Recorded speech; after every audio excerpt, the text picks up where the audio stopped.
and I'm walking down the hallway, and we're about to get in an elevator, and he goes in. It's the first time I ever interacted with him. I just pulled him aside and said, "Hey man, great fight. Just do yourself a favor. Get any coach, anybody who's willing to teach you any slight bit of defense, and you're going to go very far in life." Usually a fighter's biggest asset is also their biggest weakness. They overwork. They want to work too hard. It's like a guy with too much power always wants to hit too hard, relies on it. Hello, ladies and gentlemen, and welcome to episode 25 of the Good People, Bad Intentions podcast. And today, as our guest, I have Stevie Bailey. Now, Stevie is a coach at the TNT Boxing Academy in Guelph, Ontario. He is the coach for our previous guest, Brandon Brewer, as well as Ryan Rozicki.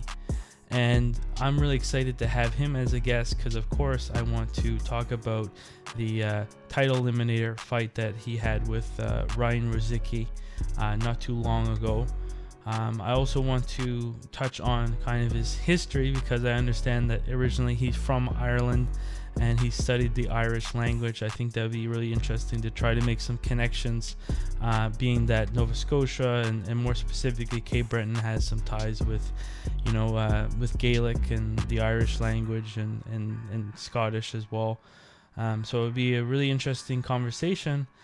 So without further ado, guys, here's Stevie.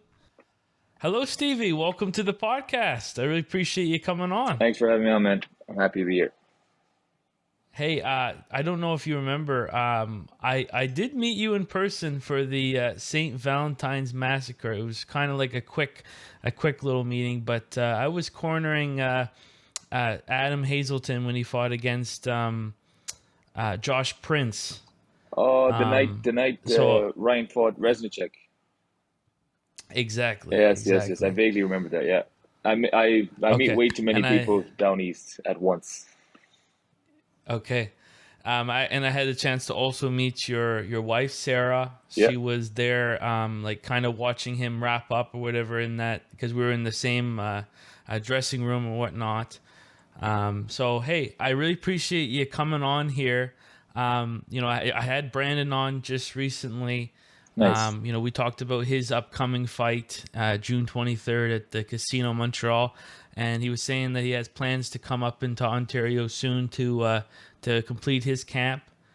And I'm also seeing that not too long from now, in about 8 days, you're going to be going, having a fight in Brampton. Yeah. Your fighter, Josh Wagner, or is it Wagner or Wagner? Wagner, Josh Wagner. Wagner. Okay. Josh Wagner is going to be fighting against Holmes. I imagine you're excited. You seem to be having a very tight schedule. Lots of events coming up. Too tight. Too tight. Okay. Because as I'm sure you know, there was some times where a lot of fight cards were getting canceled, and now things seem to be a little bit. The gas pedal seems to be going. Everybody wants to get their fights and their experience. Big time. Can you kind of describe the atmosphere at TNT Boxing and maybe, how all your fighters and everything, how they're feeling and getting all these fights? It's a pretty good atmosphere right now. Like everybody in the gym, regardless of what level they're at, whether it be some of the amateurs who just want to have some, local fights, amateurs who are trying to get to provincial level, national level. You got amateurs like my wife trying to get on the world stage, and then you got these pros, and it's a really good environment where everybody's serious for what they're doing, and everybody's super respectful of the other person and how serious they are. So it's probably the best environment I've had in the gym in the 10 years I've been here. I'm really happy with the group of guys I have and girls. They all mesh really well, and everybody bounces off each other really well. And I've seen in kind of a previous interview, doing some research for this interview, you had talked about a little bit about how you try as a coach to kind of adapt to your fighter's particular style. You don't necessarily have one set style, but you kind of look at the attributes of your fighter and the strengths, and you try to enforce them. What's some of the key differences maybe between some of your amateurs, like your wife, who's trying to get onto the world stage, and some of the pros that you have? Is there a similar formula, or is it different?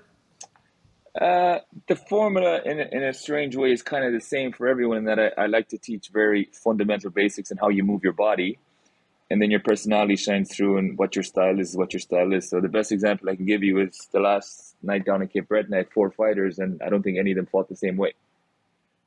Oh, really? Like Jake is coming in behind a really nice jab, and he's trying to break the distance, get close to the body. Lucas works behind a really tight guard. He'll jab the body from distance, but he wants to get close, and he wants to catch and counter, and he wants to just take you out quick. Carolyn likes to keep everything at range, stay at range, even when she's pushing you back. She wants to keep her range, just not fight like any of the other guys. And then, even though Ryan hadn't the best night of his career, he normally has a very slip and roll his way in, coming behind a few jabs, catch and counter, very low center of gravity. So very different styles right there.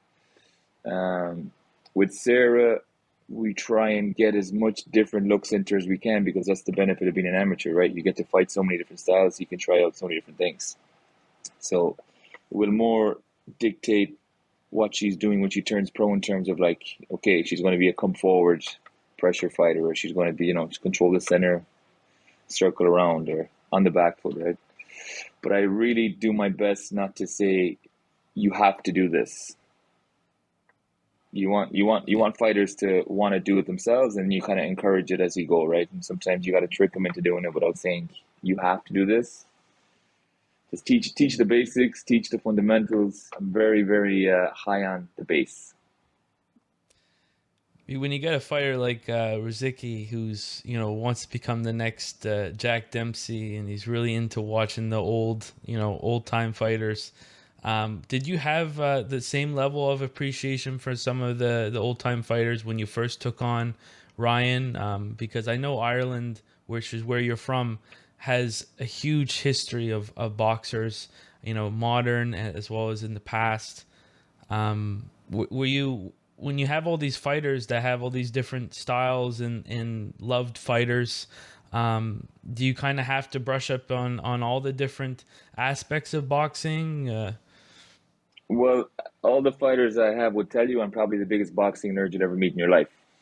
Okay. So there's very few things they'll tell me about that I haven't already seen, and I haven't already watched a million times. So, for example, that's why, Ryan appreciated me from the start. I never said you can't do that. I just said there's a better way of what you're trying to do. And you might be misunderstanding exactly what you're seeing on TV. Like, you might have seen this, but this is what's actually going on. This is how they're actually doing it. So, many times he comes to the gym and he pulls out some kind of old school move. And I let him do it for the first few rounds. And, he sees how it's going for him. And then I make a small adjustment to it. Okay, I know you're doing it that way, but why don't you try and, sit a little more, open your stance a little more, put your head to the back a little more. Doing what you're doing, just make that little adjustment, and we see how it goes. And he goes in, he goes, oh, beautiful. I love it. So because I there's a understand... lot of... Go on. Sorry. I was just gonna say, I love what you're saying about seeing something on TV and then trying to do it, because a lot of times we don't take into account the type of matchup that the fighter had, the attributes that fighter had. Maybe that fighter is a shorter fighter or a longer fighter going against a shorter or a longer fighter, and southpaw versus orthodox, and there's so many techniques that I think some people, when they watch tape, they're like, oh, I want to do that, but does it actually stylistically make a sense for the fight that you're gonna have? Yeah, especially the way they're trying to do it, right? Like, usually you can alter everything slightly to suit the body type, right? So, like Ryan's a pretty long guy, even though he's 6'1", 6'2", he's very long limbed, right? So a lot of the things he likes to do from the old school, a lot of those old school guys were 5'9", 5'8" doing it. He's 6'1", 6'2", and he probably's got the length of 6'3". And he's got long legs, he's got a wide back. There's certain dimensions about him that are a little different. So small adjustments to everything he does. I don't think I've very rarely ever said to him, that's not something we can do. I might say to him, that won't work with the next guy. But there'll come a time where it will work. So we can practice it now, but just know for the next opponent, probably not applicable, right? And I wanted to, while we're on the note about your reflecting on the Cape Breton card that just passed, one thing that I wanted to ask, since I knew that we were going to have you on, I've looked again at some of your interviews that you've done in the past. You've had, you're somebody that it's not like you could have just been a boxing coach. You also studied Irish or Gaelic Yeah, in school. And in fact, I've seen you talking about how, there's a lot of demand for those skills, and you could very easily, get a job in that, maybe get paid a little bit more than, big time. the boxing world. Were you able to make maybe some connections with Cape Breton Island, and the fact that there are people that speak Gaelic in Cape Breton Island, and there's a rich history of the Irish and maybe some of the Scottish people that have settled there. Have you ever been able to make that connection? Not necessarily using the language, but I've made the connection in terms of what type of people they are, how they view the world, and how they interact with each other and how they interact with others, right? So I'm from a very small island of it's a group of three islands I'm from. The island I'm on has about 800 people. The Mm-hmm. islands in front of me have about 1,000. The island behind me has about 1,500. So I'm from a place much smaller than Cape Breton. So I appreciate that small town mentality, hardship, maybe not traditionally dealing with things the way people normally would. When you're 15, 16, there's no talking things out. You just settle it quick. And there's a bit more old school mentality to these type of people, right? So I grew up like that. I left home at 16, but all my family's still back there, and um, I was a lot more understanding of Ryan, and he Mm-hmm. knew that very quickly. And I think it's awesome that you're able to understand, because I think Ryan, I mean, I've talked about it in a few other interviews, and right, and it's not like it's a secret, right? He had kind of a rough, earlier years, and he's been able to use boxing as a way out of those things, and really developing himself as a person. He's developing so all these different skills, and I really believe that Cape Breton, and Nova Scotia and Canada are really putting and rallying behind him. I'll go to a barber shop, and they're talking about Ryan Rozicki, and there's a bit of a mystique. There's a mystique about him that I find a lot of fighters nowadays don't really have. For And sure. I don't know if it's kind of uh, the Mike Tyson esque mystique, or insert name of physique, mystique, but he has a lot of power in his hands. He has interesting psychology that he talks about in fighting. The bruiser coming out, so to speak. And I think people are kind of mesmerized by that. Was that something, you as a coach, that you kind of saw early on, or? Yeah, he's 100%. He has a presence about him that very few people have, no matter what line of work they're in. He has a real. He walks into a room, and without trying to, he has the whole room's attention. He walks out in the arena. Everyone's like, some fighters might walk out, and through no fault of their own, they just look like an ordinary guy. Ryan walks out, and you're like, oh shit, I better pay attention to this guy. Like, who knows what's going to happen? He just has that aura. When it comes to the first time I seen him, Ryan could probably tell you this story a little better. But the first time I seen him was at the 2015 Nationals when he fought Simone Keane. So I was sitting ringside. My fighters had finished, and I'm sure you've seen that fight on YouTube where he I just. have, yes. It was like just the most ridiculous thing I've ever seen up close and personal, because Ryan pretty much weighed 199 pounds and just had extra clothes on to get the 201. Simone Keane's this 250-pound monster who hit him with every single punch in the book and couldn't put him down. So unbeknownst to me, after that fight, Ryan had been told by everybody around him that mattered to him, to quit boxing. It's over, it's done, this, that, the other. And I'm walking down the hallway, and we're about to get in an elevator, and he goes in. It's the first time I ever interacted with him. I just pulled him aside and said, hey, man, great fight. Just do yourself a favor. Get any coach, anybody who's willing to teach you any slight bit of defense, and you're going to go very far in life. Just get anybody who's willing to teach you a little bit about defense, and you're going to be just fine. And he told me later that had I not met him, he's not sure had he kept boxing. And it was funny when he told me that story years later after we started training together. I'd forgot about the whole meeting, and he kind of sparked my memory. So, like, I'm watching him for 9 minutes with Simone Keane, and people think he sucked, and I'm thinking, Jesus, if anyone just taught the guy something, he'd be an absolute monster. I love that you had that insight, watching it, because I feel like a lot of people, and maybe you can comment on this more, they look at a fighter and they want the fighter to be fully developed whenever they take them in, especially like a pro coach. Like they're like, okay, I don't really want to develop any skills with a fighter, but it's really clear from the interviews and other things that I've seen that you and Ryan have worked a lot on your defense Oh yeah, and a lot of other aspects of the game, and it's shown dividends. I mean, yeah, he had the Rivas fight. He lost the decision on that. Even in that fight, he showed a lot of grit, heart. Had a lot of moments where Rivas looked hurt. yeah.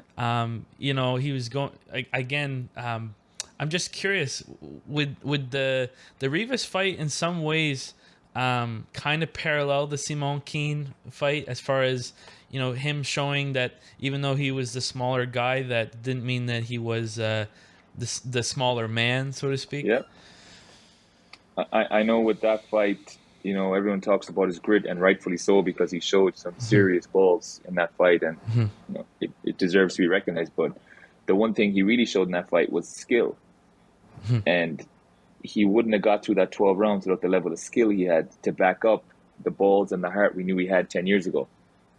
10 years ago in that kind of fight, he would have really struggled, because your heart and your drive can only take you so far. Like, he was hitting combinations on Rivas. He was slipping underneath on Rivas. He was mixing up his punches on Rivas. It just so happens then that he has one of the biggest set of nuts in the world to back up when he has those hairy moments. But if you watch back on that fight, I remember the 8th round in particular, he came out in the first 2 minutes. He almost lit Rivas up with like some nice combinations, touch and light, big shots. And like the people at Cape Breton, who I love and who have been really good to me every time I go out there, like I'm always amazed by how I'm treated when I go. Like it's like I'm like the second coming when I go out there. It's honestly like really humbling. But they need to appreciate how far ahead of where he really is. At 14, 15 fights in with a 20-fight amateur career, he should be nowhere near the level he's at. He should be like 15 fights away from fighting Rivas and Peralta. And the level of steam he's built up in the last 3 years I've been with him, testament to himself and myself and the Three Lions guys but he's way ahead of schedule. So when he has little hiccups now, or he has bad nights, people got to realize like he has no business being where he's at. Like, he is overachieving to a monumental degree. He had 21 amateur fights and he lost 10. And when he turned pro, nobody wanted to touch him because no one thought he would achieve anything. Nobody signed him. There was no fanfare over him. If it wasn't for Brandon helping him out, getting him few fights early. It's not like he turned pro with any sort of acclaim. He turned pro to be a club fighter, he says himself, and to make a few $100. What he's done in 4 years, like, it's just unbelievable. And people should really take a step back. And I'm not criticizing people. It's hard. Like, when you're in the middle of it, you don't take a step back and really understand, right? Like, he is way, way, way ahead of where he should be.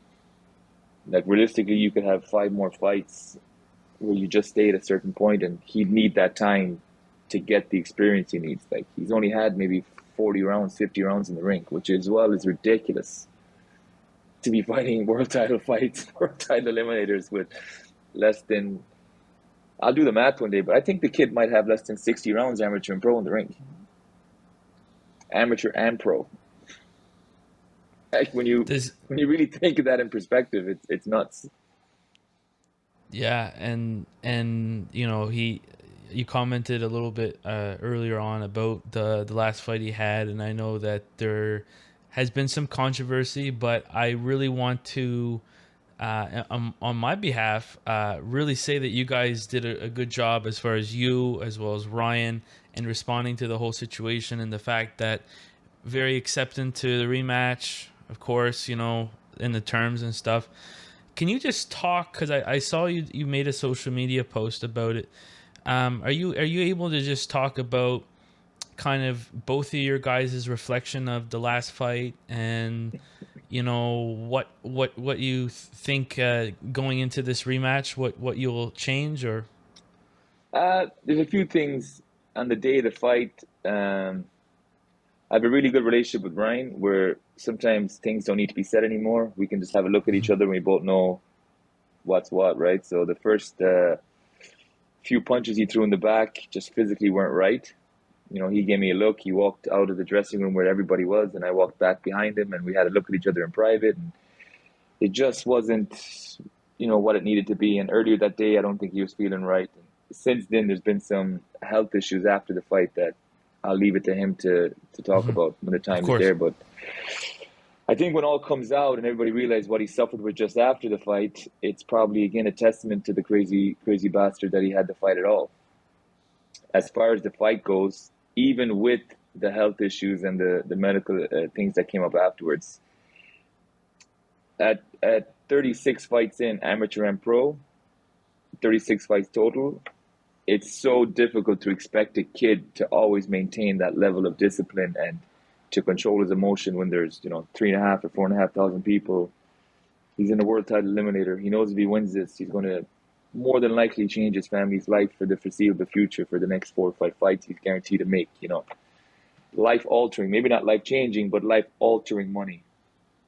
Life altering that he can buy a house, he can buy a car, like buy them outright, and then 3 or 4 more fights, and you can set yourself up. So I think for the first time where physically he wasn't at his best, and then the emotion of the event and that triggering, like, man, I don't feel right. I just got to get this over with. And it was the first time myself and himself weren't able to get it figured out. So, I have to take some responsibility in that I couldn't pull him back off the ledge he wanted to stay on for 10 rounds. He wasn't willing to come back and take a step back and calm her down. So, me and him had a really good talk the next day. Obviously, we were together that night in the hospital for IV. We probably spoke for 2 or 3 hours the next day. We talked everything out. Like his main concern was I was disappointed. And I'm like, Ryan, you're the one getting punched in the head. I'm never going to be disappointed in you. I'm not the one taking risks with my life. But let's figure out how we can make it better. Let's figure out how we can, make it safer, make it cleaner. There's nothing worse than losing or having a controversial fight when you know you didn't do what you could have done. Ryan would be the first guy to be happy with. He puts it all on the line. He loses, no problem. I did everything I could. But the worst feeling for a boxer is to know, like, that was the fight, that was the result, and I did nothing.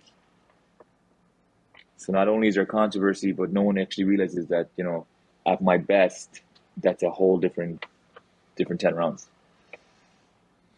Were you surprised at all that the rematch will be again in Cape Breton and not maybe in Argentina or somewhere else internationally? Well, as far as the business of the fight goes, fights have to be paid for, and I don't think there's the True. money in Argentina to pay for that level of a fight.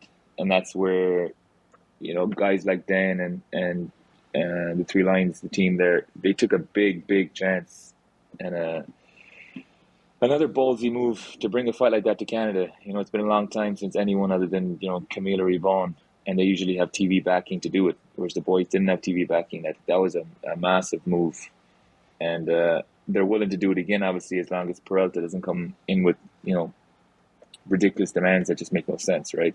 Because as much as you deserve a rematch, you have to now be reasonable coming to the table and what your demands are, right? So I hope they can make it work, and if they can't, we move on, and we'll probably come across them again at a later stage.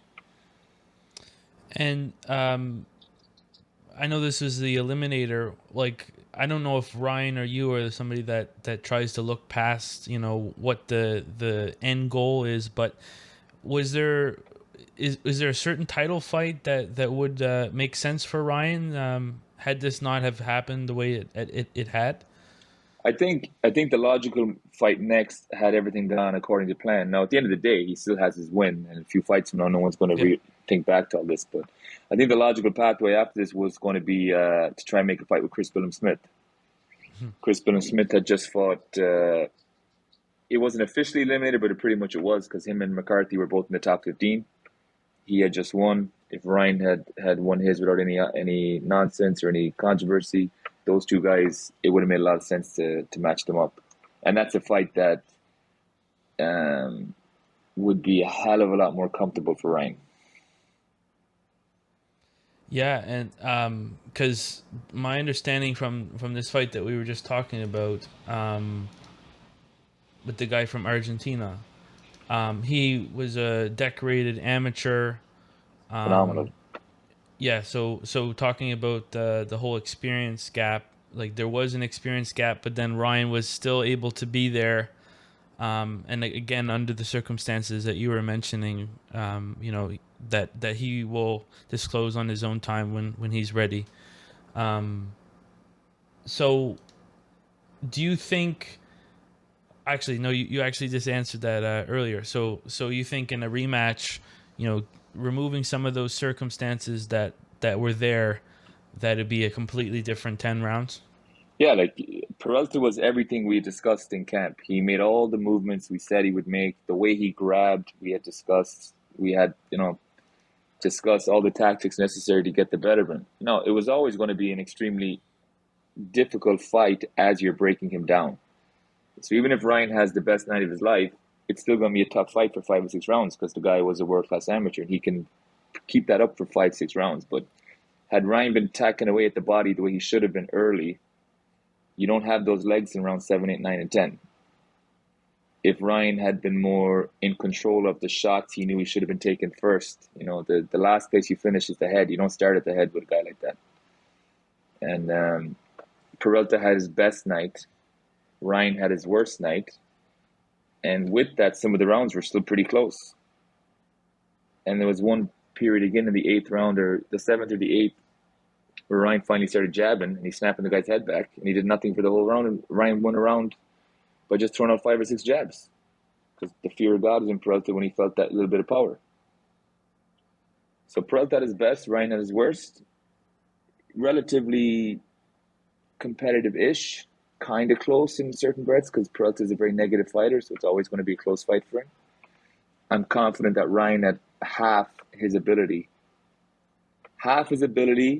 but fully following a plan, and that's a completely different 10 rounds. That's a completely different 10 rounds. Hey, I really appreciate you kind of reflecting on that. I know it's probably not the easiest thing with, again, everything that has been kind of going on with that. I just wanted to swing things now to the last time, so the second, not the last time you were in Cape Breton, but the time after that, when Brandon Brewer was fighting against Antonio Napolitano.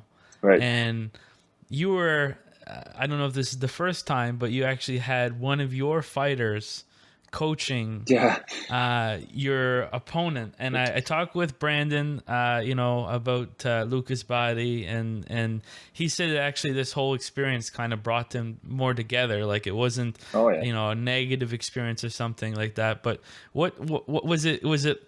Can you kind of comment on that kind of situation? Like, was it an interesting? Yeah, it was funny. It's funny, man. Like Lucas comes into the gym one day and Lucas is quite the character. Especially if you know him, it's hard to explain him without making him sound like something he's not. Like he's just a real funny, laid back, easygoing guy. Like doesn't take himself too serious. But he walks in the gym one day, bangs on my office door because I was waiting for him. There's no one else there. It's me and you next, Bailey. I said, what's going on? He squares up. He goes, me and you. I said, what the hell are you talking about? He goes, I'm coaching Antonio. I said, oh, nice. So you're going to tell him everything I told you, or do you actually know anything other than what I've taught you? And we just kept on that banter for the next 6 to 8 weeks. He stayed training, and obviously I made sure that him and Brewer weren't training at the same time. Not that it, honestly, wouldn't have mattered. I had tried to get sparring with Antonio and Jake, and they wouldn't do it because they didn't want me to see all the secret goings on and stuff. But it was all friendly. Me and Lucas were messaging each other quite a bit at night, just, again, banter, ripping it. And even the night when we got in the ring, he tried his best, so I got in. Sarah was with me in the corner, and Lucas is trying his hardest to mean mug me across the ring. I just gave him a wink, and he broke. But it was good, man. It was good. Lucas would make a really good coach if it's something he ever wanted to do. But later that night, I had a good laugh at him. He goes, so you're going to coach him for another fight? He goes, no, man. Do you have any idea how much time it takes to coach a fighter? And I'm like, I wouldn't know. I wouldn't know. So he's one and done in his coaching career. Okay, that was kind of leading up to if you thought that this was gonna be maybe more of a common occurrence, because I know Brandon certainly wanted that rematch. I don't know fully what was going on Antonio's side. Why that fight maybe didn't happen, but I spoke with Brandon. He had his own theories, and it was some interesting banter nonetheless. Um, I want to swing things because your wife has went to Turkey, Istanbul. Unfortunately, things didn't really go her way, but I wanted to say that again, I saw a lot of great things from her match. I watched it, um, and I wanted to ask. I always cannot pronounce her name correctly, and I was wondering if you could help me out, because I've tried finding videos of her name being pronounced, and I've not found that many. So I'm probably a 50-50 record on getting it right. Okay, okay. So Sarah Hagihat Jew, Hagihat Ju. Okay. right? Um, Hagihat Jew.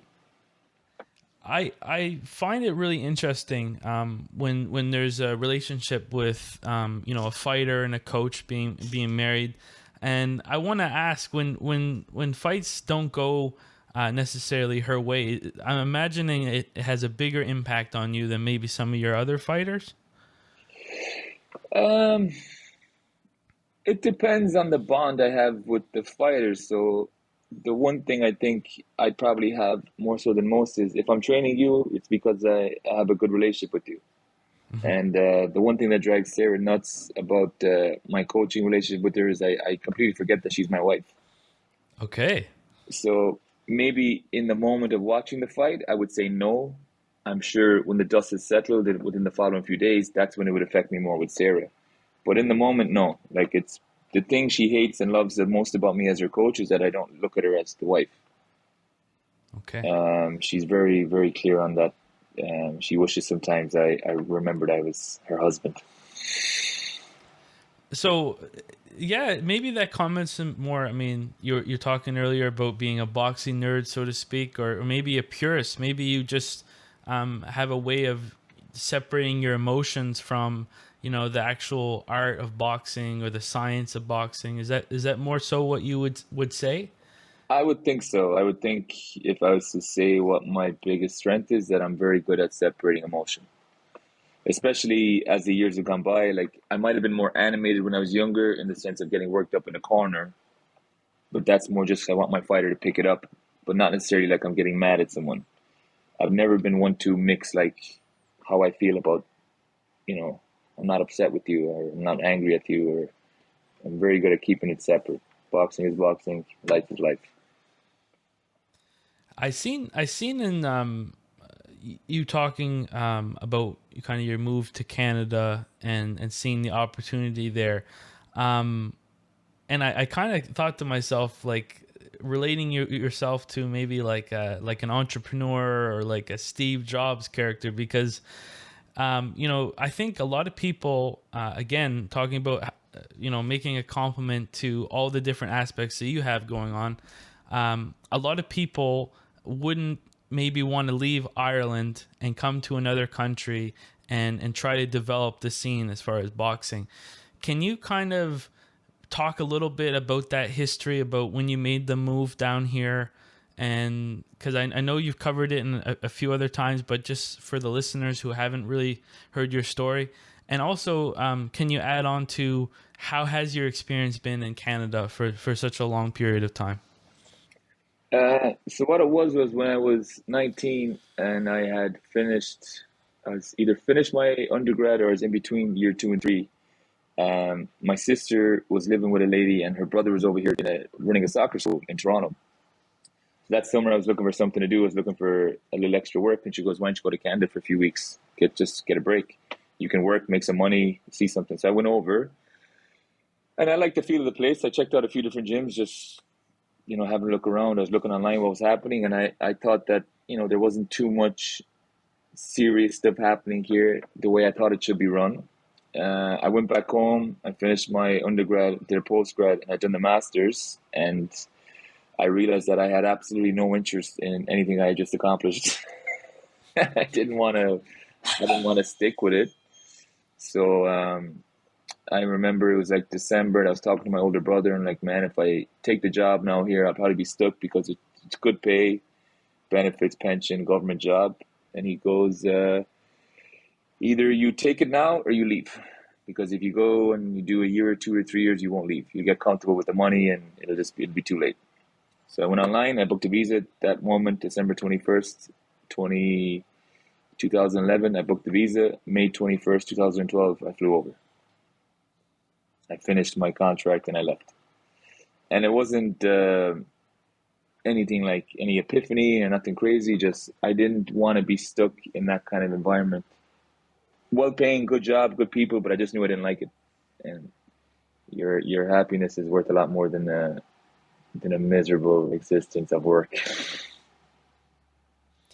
Do you agree? Because from my understanding, English isn't your first language, correct? Second language. Is Irish your first language? Yeah, go ahead. Okay. Are you of the opinion, because I've talked to a few people from around the world that have, different backgrounds, and I've heard this sometimes, and I don't know if you agree with it. The more languages you know is the more people you are. Do you agree with that? Yeah, I can see how that is, because I know speaking Irish, I can come across as a little more worked up. Speaking English, I come across as a lot more relaxed. So yeah, I can see that. I've read psychology books on that, where every language kind of gives you a different bit of a split personality. So like, not necessarily that you have split personalities, but each one has a different defining characteristic. And I'm thinking too, like, studying, like, was it more so a linguistic approach that you were studying, or was it just the language itself that you were studying in your undergrad? So the undergrad, the majored in Irish and geography. So the Irish Okay. language, you have like you do 4 different courses of the Irish language per semester. So over the course of the 3 years, 6 semesters, you've done about, what is that, like, 20, 30 courses. And then you do a dissertation, and everyone has different tests. So like, you learn about poetry, history of the country, language, linguistics. You're kind of touching on a bit of everything. With geography, obviously, geography is geography. But I did geography through the Irish language. So all Okay. my tests and everything was through the Irish language. My postgrad was to be a translator. So you had to be to a certain level of written and spoken Irish. So it's one thing to translate the words. Now you got to translate the meaning, because how you write it might not be how it was meant when someone said it. So I would have been qualified to work in a courtroom, for example, and translate documents, or translate a witness statement or something. Because in Ireland now, you're entitled to your court in the Irish language. There's a lot of work in translating documents. So every legal document that comes your way from the government, if it's in English, you can send it back and demand it in Irish. So there's like a huge, huge, huge demand in translators back there. And to give you an idea of the lack of them, when we did the course, 90% of the class were in their 60s. When we did that Oh, postgraduate, wow. yeah, it was just guys doing it for fun, coming back and keeping busy, and whereas the younger people doing it, 3 of them went on to be barristers, lawyers, and they were using it as a way to make themselves more of a niche. They weren't trying to be translators; they just wanted to have that ability to translate if they needed to. Whereas I'd say maybe 2 people in that course actually tried to do that work. You mentioned part of your course was poetry, and I'm not sure if you're somebody who's really read into the works of Seamus Heaney. Yeah, Are you okay? yeah. I took a course learning a bit about him, and I felt like it was a little bit of a history lesson reading his poetry as far as the troubles that happened, in Ireland, and Ireland. From my understanding, maybe you have more insight into this, is a country that has had many struggles in its past, and kind of like, forging steel, or making a metal. It's these types of things have strengthened the people and their resolve. and more so about what you're talking about, being from a smaller area, and maybe the similarities with even here with, like, the strength of physical work and things like that. Have you been able to make any connections, again, with the history of Ireland, to maybe some of the great fighters that come from Ireland? For sure, like Ireland is a country of hardship, and it has been for the longest time. And there's still hardship there in the north, where there's still that divide. It doesn't get publicized too much, like Ireland only got freedom 100 years ago this year, which isn't very long ago. It's Wow. like that's technically that could have been that was my grandfather. So my Okay. grandfather was in a country where he didn't have freedom. Very few people in this day and age can say that their grandfather was in a country that didn't have freedom. It is very raw, and it's still very much, maybe the next generation after me might not have it so much, but, my parents would have been raised by the parents who really suffered. So my parents kept that suffering mentality and that hardship mentality, and they gave it to us. Now, as you go down the line, obviously it gets less and less, but I'd say, that 85 to 95 gap of age. And like, I might not have seen it firsthand back in that time, but like you feel it. And that helps when it comes to coaching a fighter. That helps when it comes to, being in a hard 12-round fight, knowing the kind of suffering your people went through. Like, I do think that helps. It's not something I've ever vocalized, but I would believe in it. It's just funny you bring it up. I don't think I've ever vocalized that. No, and I'm sorry if I'm bringing up anything. Like, I try to take a little bit of a different approach to the interviewing process. Like, it's not just about, the fights that are coming up and the fights that happen, but I am also really interested in trying to get a little bit of that person out of there, as far as, how our experiences shape us. Because, I have friends from different countries, and it's always interesting how, people that have struggle in their lives, a lot of times, yes, some do sink to the bottom, but a lot try to rise to the top, For sure. and persevere. And I think perseverance, when it comes to boxing, like, is a really important skill that I think Ryan has. I think you as a coach have. A lot of your fighters have developed. Not saying no. Maybe it's a bad day. You still go through it. And yeah, and I guess going to, so we kind of developed that, you're from Ireland. Then of course you have an interest in the history, geography. You've studied it. You're now in Canada. When it comes to the fight game, this is more of a mixed martial arts piece. I have people that I've talked to from Ireland that are a fan of McGregor and not a fan of McGregor. And I'm just curious because, the banter, the trash talk, the everything that's gone on. What's kind of your take? I wish he'd retire. I wish he'd pack it in, because it's getting worse and worse. And even like some of the videos he posts right now, it's just cringeworthy. I don't know, is he putting those videos up as a rise and realizes that they look like shit, and he's trying to make people, like, he's actually got more going? Because over the years I've sometimes put stuff up online for a laugh, just to let people think that's what we're at, and really it's completely the opposite. But it's hard with McGregor, because I know of some stuff he's done for his family that, would make you really proud to have any association with him. And then, these other things he's done consistently where you're like, Jesus, man, pull your head out of your ass and cop on, So I'm not going to sit here and bash the guy, because I don't know how I would behave at 27 if I have $50 million fell in my lap, regardless of how hard I worked for it. To go from zero to that in such a short space of time can change anyone. So it's easy to throw stones at him from this distance, but he's made some pretty foul decisions in the last few years that would make you question what the hell is going on in between his two ears. That's the most kind of like fair response I can give to the guy. I don't think I'd be sitting for a drink with him any day soon. Yeah, as far as your assessment, I've had kind of the similar assessment, and a lot of people have. When you look at some of the strengths of McGregor as far as the fighter, He fought in the 145 pound division, the featherweight. Then he moved up to lightweight, and then he's been fighting at welter. So he's been a little bit past his weight class. Yeah.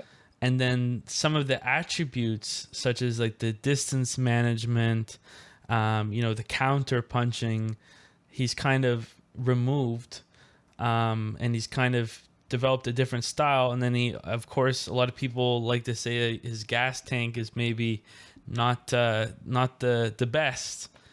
And I really feel for the guy as far as like I agree. I think he should retire. I think he kind of had his best moments, and it seems like things are kind of going downhill really fast.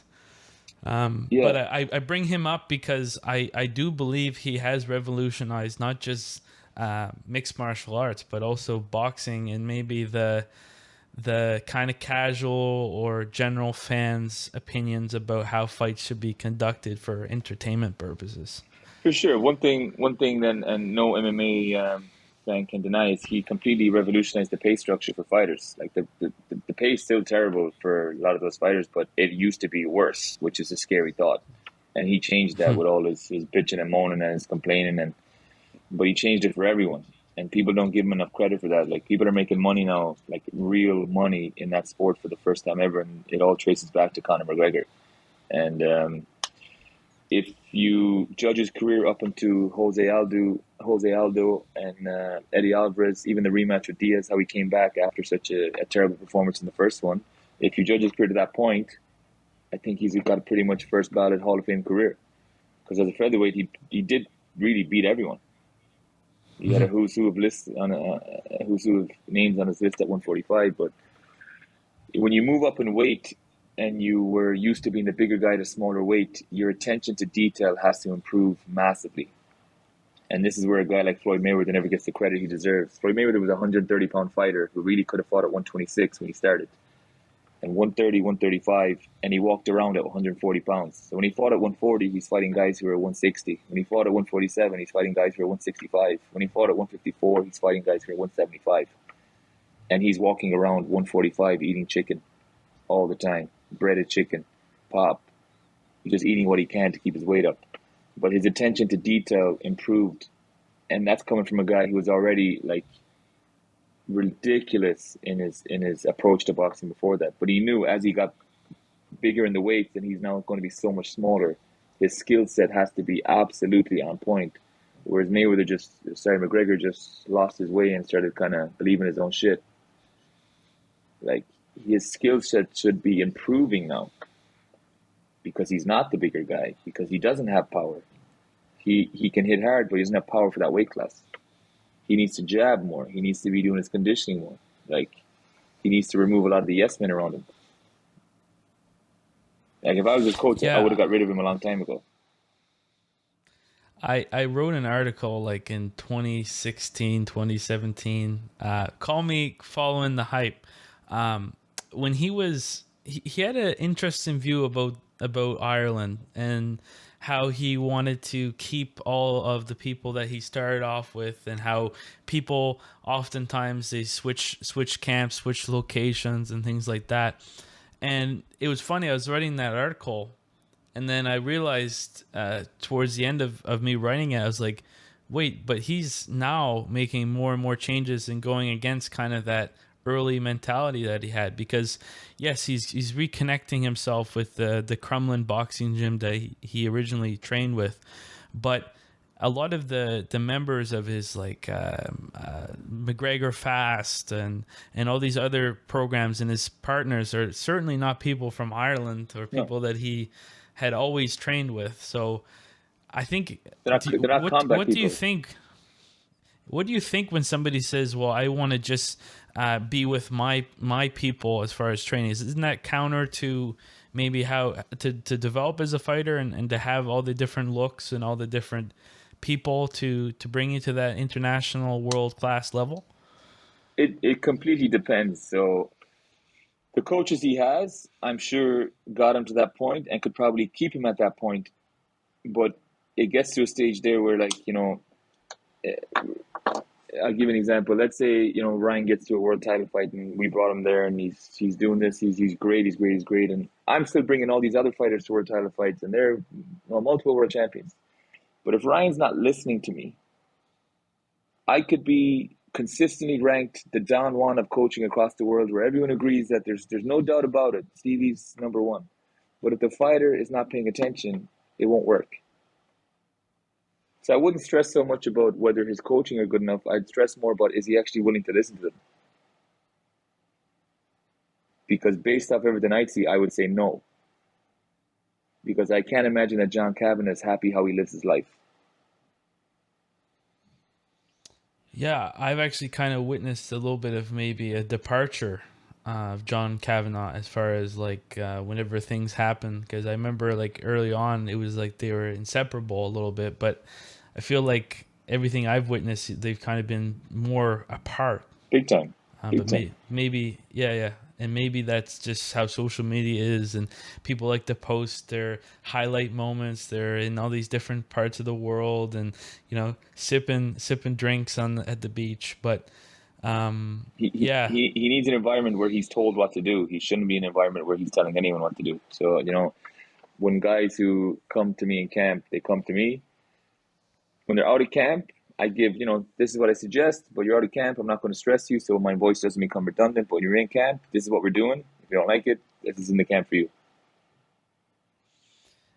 Interesting segue regarding the camp. I talked to Brandon about this. I've talked to the fact that Ryan also has this kind of mentality, but it seems with them, Brandon and Ryan, they have a bit of a shorter camp than maybe conventional, because of the fact that they are very consistent with their training. Is this something that, as a coach, you have other fighters who maybe do the shorter camp style when getting ready for fights, or is this because they're kind of workaholics and always like to stay in the gym ready?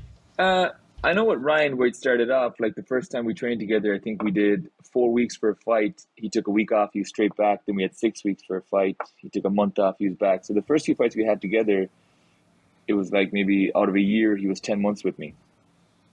And then there was maybe 2 months off. And then out of the next year, he might have been 7 months with me. And we built a good rapport. And then I know in the initial phase of COVID, he actually stayed in Guelph with me for 4 months when there was no fights at all. And a lot of people don't know that. And I asked him to come spend that time with me to really develop. And it was when he came back to the Sly and the Rivas fight where I feel like everybody really saw the results of that. So he made a big sacrifice for 4 months coming up here, and we were training 5 nights a week without having a fight schedule, so we could really develop and not have to stress so much about a particular opponent. As far as camps go, sometimes with the boys, and I've told them both, especially Ryan, you have to do what's necessary as opposed to what you want. So just because you want to run 20K every day, you shouldn't. And just because you want to hit the bag for 40 rounds every day doesn't mean you should. Because you're going to come to me half broken and I can't do much with you because I'm having to rest you so you're not fatigued by the time you get to the fight. And we had a couple of instances early days with Ryan where he came to me way overworked. And I'm telling him, like, buddy, you're dead. Like, you've done way too much before you got here. So now I'm a lot more hands off in the sense of, we talk regularly. Again, especially with Ryan, we talk almost, daily, every other day. 2 weeks before I know he's arriving, I give him a strict schedule to follow. And when I say strict, I mean word for word. There's no confusion on what's happening. So that the 4 weeks he arrives or 5 weeks he arrives, I know he's not coming to me like beat to shit.